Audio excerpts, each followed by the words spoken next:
Welcome to Super Games Buster, where we take a critical look at video games and mess with our productivity based on the release schedule of Five Nights at Freddy's games. Before I do anything else though, I want to wish you guys a belated Happy New Year for sticking with me throughout the entirety of last year and supporting me every single step of the way. Now, I'm not going to pretend like it was all sunshine and rainbows, but I wouldn't still be doing this if it wasn't for you guys. So here's to 2015 being another great year. That being said, let's bring in the new year with a game that was released last year. Because, you know, why not? Now, this game has taken the gaming community by storm, with gamers and reviewers alike singing its praises every which way they can. It's apparently the most well-designed game that's come out in a long time, and it's come out on pretty much everything with a screen at this point. What game am I talking about?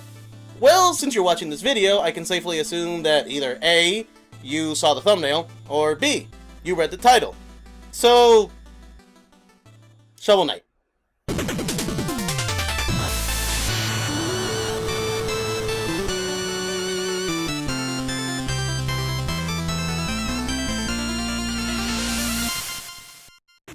Shovel Knight was released on June 26 last year, and it was independently developed by Yacht Club Games after a successful Kickstarter campaign. It's actually one of 3 retro-inspired games that had incredibly successful Kickstarter campaigns in 2013, with the other 2 being Shantae Have Genie Hero and Mighty No. 9. Shovel Knight managed to raise $311,502, over 4 times the initial goal of $75,000. So as you can imagine, there was a lot of faith being put into this game. The game was released on PC originally, with Mac and Linux ports following soon after. It was also released on the 3DS and Wii U, with ports to the PS3, PS4, PS Vita, and Xbox One to follow later this year.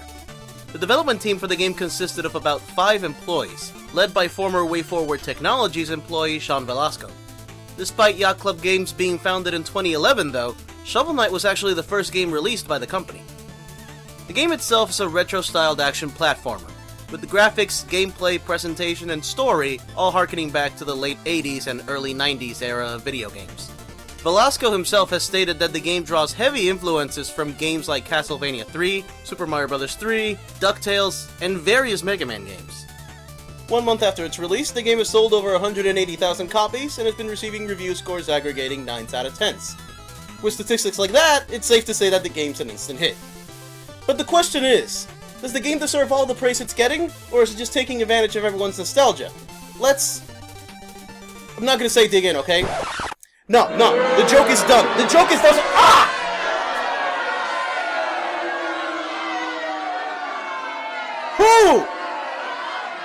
Who threw the shoe?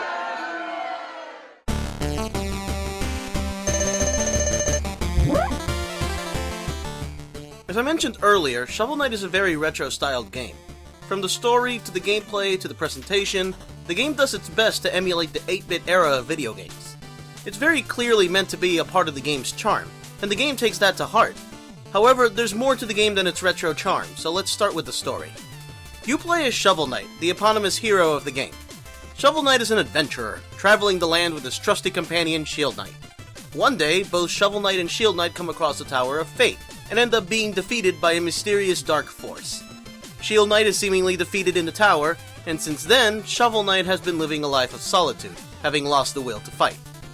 However, it's not long before his absence is taken advantage of, with the evil Enchantress making herself known and her Order of No Quarter terrorizing the land. As such, Shovel Knight shakes off his depression and picks up his shovel once more, coming across various characters in the process, including a rival character known as the Black Knight. Gameplay-wise, the game is an action platformer, with equal emphasis put on traversing the levels and dispatching enemies. To that end, there are plenty of abilities to collect throughout the game, which help with both combat and navigation.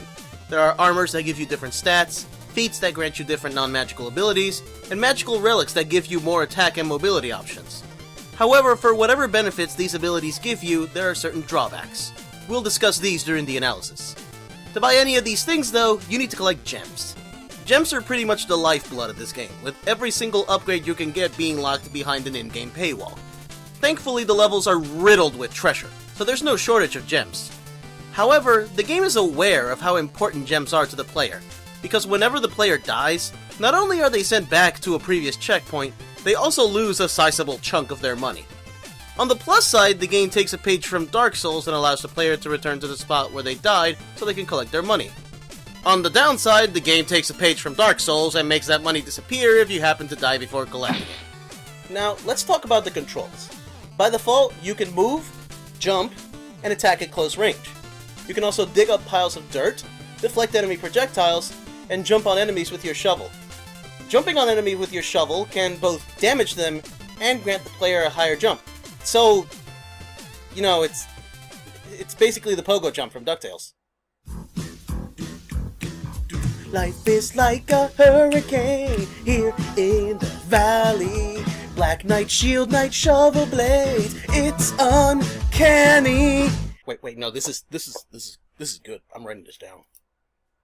Anyway, the level progression in this game is handled through an overworld map, much like Super Mario Bros. 3, with parts of the game being sectioned off until you finish the levels in the area you're in. Each level reflects the boss character that has taken over, like King Knight's level being a castle, Spectre Knight's level being a cemetery, and so on. There are 8 levels total, like most Mega Man games. However, there are some bonus levels here and there, and the bosses don't really have any weaknesses, making their fights an actual challenge. The presentation, like I mentioned earlier, is completely retro-styled. Everything is made to look like an NES game, from the 8-bit graphics to the limited color palette. Even the game's soundtrack reflects this, with the tracks all being designed to sound like they were made for the NES. It's a pretty nice touch, which is made even nicer given Manami Matsume, the original composer of the first Mega Man game, composed 2 tracks for this game. Rather than just giving you a sound test though, the soundtrack is the main collectible in the game. To unlock the soundtrack, you need to find the music sheets hidden in every level and sell them to the bard in town. Once you sell them to him, he'll play back any of the songs you collected and give you a little commentary on them. Collecting all these sheets will earn you an achievement, and, most importantly, provide you with another source of gems. The story's presentation also reflects the game's retro inspiration. The cutscenes are all done with the in-game sprites, and the characters speak through dialogue boxes with character portraits in them. The characters themselves also show a lot of personality through these dialogues, which drives the game's story forward. It's very similar to the way the first Mega Man X game handled its plot. However, unlike the first Mega Man X, Shovel Knight is still a relatively recent game. As such, spoilers are going to be a thing, so if you don't want to be spoiled, click here to skip ahead. Having said that, if you've played an action platformer in the 90s, you probably know how this is going to go down.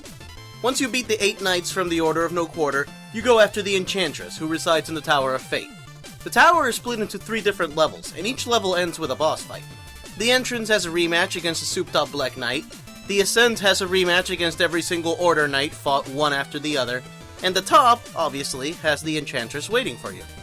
And it's just before you fight the Enchantress that you find out that she is, in fact, Shield Knight. As it turns out, the mysterious dark force that defeated Shield Knight in the past came from a magical amulet, which took over her body and turned her into the Enchantress. However, once you beat her first form, the amulet is destroyed, expelling dark magic and bringing Shield Knight back to her senses. With nothing containing the dark magic though, you and Shield Knight have to destroy the dark force before it destroys the world. But of course, because it wouldn't be a 90s action platformer otherwise, the world is eventually saved and peace returns to the valley once more. Now, once you beat the game, you have the option of starting New Game Plus. New Game Plus allows you to play the game over, with all the armors, feats, and relics you acquired in your last game available to you from the start. However, you take double the amount of damage, half the checkpoints are gone, and all the healing items in the game disappear. In other words, New Game Plus is basically the game's hard mode in disguise. Nope, I'm out of energy and anything, I'm gonna die! Come down here, damn it!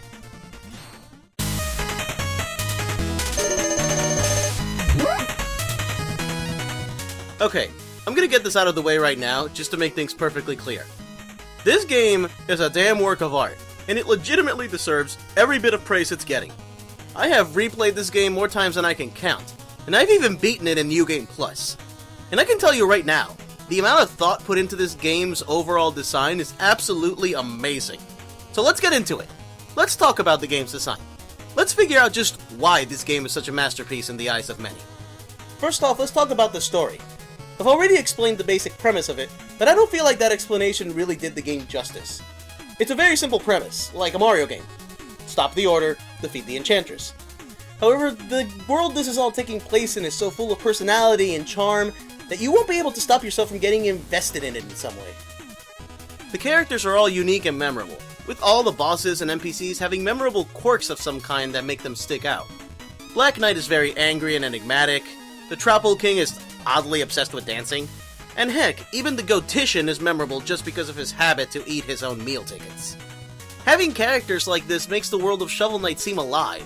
Like, even if you weren't having an adventure in it, this world would still be going because all these interesting characters exist in it and have their own lives outside of the adventure. And it's that kind of thing that can turn a simple premise into something memorable. Because even if the story is simple, the fact that this world is full of such interesting characters suddenly makes the player care that much more about the fate of these characters. Of course, the fate of these characters means nothing if the controls aren't tight and responsive. Thankfully, that's not something anyone has to worry about here, because the controls work perfectly. Every button does exactly what it should, and the number of attack options, as well as the jump precision, makes controlling Shovel Knight a rather easy feat. All the same, mastering the control scheme will still provide a challenge for those who seek it, with later levels making the player work for those music sheets. To summarize it, it's basically Bushnell's Law. The game is easy to learn, but difficult to master. It's a philosophy that's generally considered a good design principle when it comes to gameplay, and this game has certainly adopted it, to the point that any supposedly cheap deaths that the player suffers will be entirely on them rather than the game. The level design also helps with this. Not only are the levels designed in such a way that the player learns valuable game mechanics as they play, but the experience is cumulative, meaning that what the player learns as they play enhances their own experience and skill level. The game is teaching you how to play without shoving the mechanics down your throat, and even better, it's helping you get good at the game just by the simple act of letting you play it.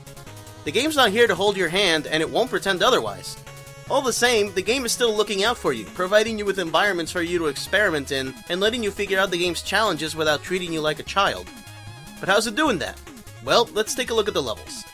First off, there's the Mega Man style transitions, which seem like just another reference, right? But think about it. The transitions give you a momentary reprieve, a second or two to mentally prepare for what's coming.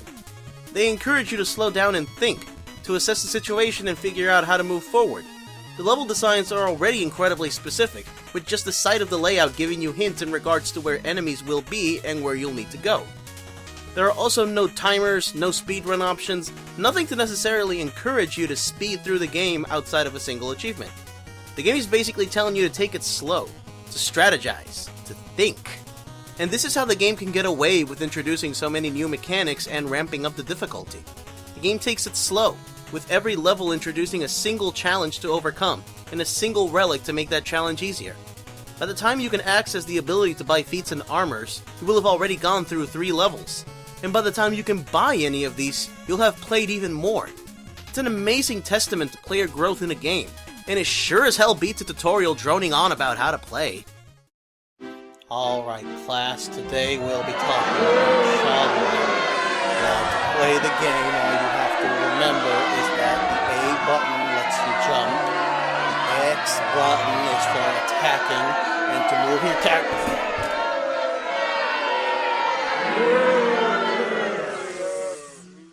Now, real quick, let's talk about the overworld. I mentioned earlier that the characters make this game feel like it's alive, like the world of Shovel Knight isn't just there for the sake of an adventure. Well, the overworld also helps with this, not only providing an actual world to connect the levels, but making it feel like an actual adventure by providing more to do than just the story levels. There are random boss encounters that are actually just as difficult as the normal bosses, towns to buy upgrades in, challenge levels to test your skills with certain relics, and even an extra level that serves as a neat thank you to all the people who helped fund this game on Kickstarter. It gives you plenty to do in between the main levels, giving the world a sense of life. It also gives you more outlets to test out your abilities, which works out because some of the abilities in this game are a little different from the norm. Now, first off, I want to congratulate the developers on this one. A lot of the abilities that you can use when you get different relics, feats, or armors are incredibly creative and inventive.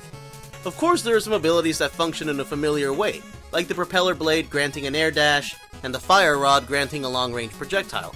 But there are also a number of abilities that feel a lot more creative, a lot more interesting, and can be used in a number of strategic ways, like the face amulet, which makes you untouchable for 3 seconds, the dust knuckles, which grant you an air dash that can last as long as the string of sand blocks you have to punch to get it, and even the Dynamo armor, which grants you a charged up slash attack after shovel jumping on something twice in a row. Of course, every single ability in the game has certain drawbacks, like the relics requiring magic to use, and the armor messing with your attack and defense stats. But this keeps things from being broken, making sure the experience is fun and long-lasting, as opposed to cheap and unsatisfying. Now, with that out of the way, let's talk about the presentation. The game is astoundingly retro, incredibly nostalgic, and even has a lot of references to older games here and there. I can't really blame anyone who would look at this game and immediately think that it was just another nostalgic indie game. However, for all of these things, the game still forges its own identity, and it makes it very clear that it's not using these nostalgic inspirations because they're nostalgic, but because they work, even today. The graphics themselves are beautifully designed as far as pixel art goes. Not only does the game feel like an NES game, but it looks like one too. Of course, it's not completely authentic, given the pixel art looks a bit more detailed than a normal NES game, and the game has parallax scrolling, which was a feature incorporated later into the Super Nintendo. However, the design philosophy behind Shovel Knight can actually shed some light on this. An article on Gamasutra, written by David D'Angelo, one of the game's programmers, reads, "When setting out to develop the game's aesthetic and playstyle, we at Yacht Club Games had a few goals in mind. Instead of emulating the NES exactly, we would create a rose-tinted view of an 8-bit game. What if development for the NES never stopped? How would an 8-bit game feel and play if developed today? We imagined the gameplay would benefit from modern design lessons, and the tech would receive subtle but substantial upgrades." Now, what this is basically telling us is that the game isn't an accurate representation of the NES, and it isn't trying to be. Instead, the game is trying to create an experience that can be seen as nostalgic, but benefits from all the modern technologies we have today. This is a fantastic design philosophy to have, because you're not limited by the nostalgia factor. You can do whatever you want, and that's how it should be when you're designing a game. While the game's graphics aren't 100% authentic to the NES though, the game's soundtrack definitely is. Not only was the soundtrack composed with the NES's limitations in mind, but in addition to that, it can actually be played on an NES with no problems whatsoever. I imagine that having a former NES composer probably helped provide some insight on being able to replicate NES-era music. Nonetheless, the commitment to authenticity here is astounding. The color composition for the game is also fantastic. Every pixel is presented with purpose, positioned in just the right way to catch the player's eye. Nowhere is this more obvious than in levels like Pridemore Keep, where the purple of the sky and the gold of the castle walls contrast beautifully, or levels like the Tower of Fate, where the dark colors of the towers serve to bring out the eerie neon green rain in the background. However, it's worth noting that this composition is part of a design philosophy shared by most old NES games. The idea that color contrast and composition can be just as effective as detailed pixel work. An early example of this philosophy can be seen in the second level of the original Castlevania, which had orange castle walls and a dark blue sky. It's a textbook example of color contrasting, with a primary and complementary color serving to bring each other out. And just like Castlevania, Shovel Knight nailed it.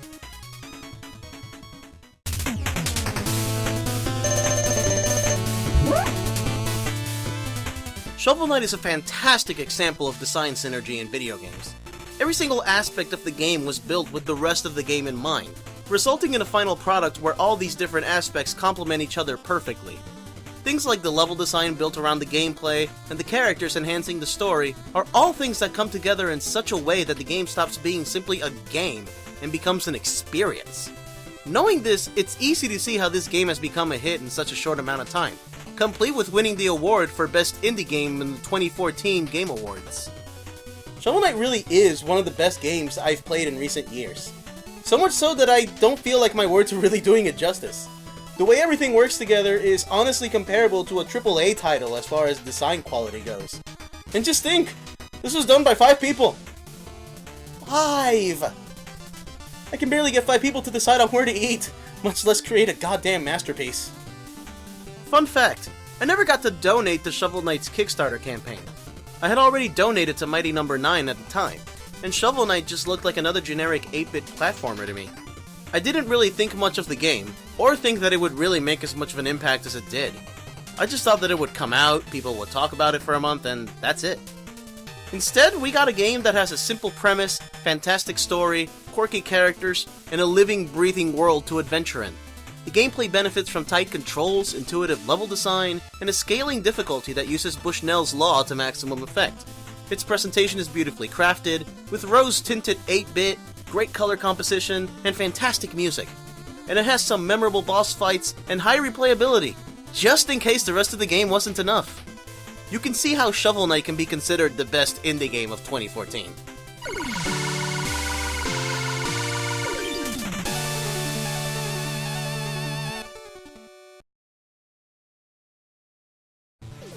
There's nothing more than can be said about Shovel Knight at this point. The game's a masterpiece and you owe it to yourself to give it a shot. From a designer's viewpoint, it's a fantastic interpretation of 8-bit games, and it's proof that retro games still have a place in the industry. From a gamer's viewpoint though, it's just really fun, whether you're playing it for the first time or for the 1,000,000th time.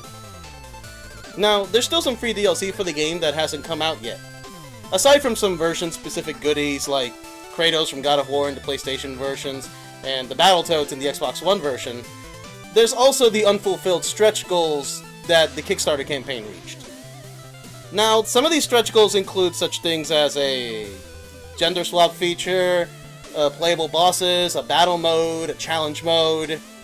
However, none of these things have a release date yet, so I guess we'll just have to dig down and reach for some patience. What, nothing? Nothing? I spend the entire video making a whole bunch of bad jokes and people throwing stuff at me over these jokes, and I make a pun that bad, and no one's gonna do anything? Are you serious? This is what— oh! Who keeps throwing shoes at me? Who keeps doing that? Hey guys, thanks for watching. I hope you guys enjoyed the video, because I certainly enjoyed making it. If you liked it, don't forget to like, share, comment, subscribe, you know, the usual. And if you guys want to watch more Shovel Knight, go check out Artsy Omni's SMASHIFIED series. He just recently made a video where he made some Super Smash Bros. Styled art for Shovel Knight, and it looks really amazing. Anyway, this is Super Gamesbuster, and I'll see you guys later.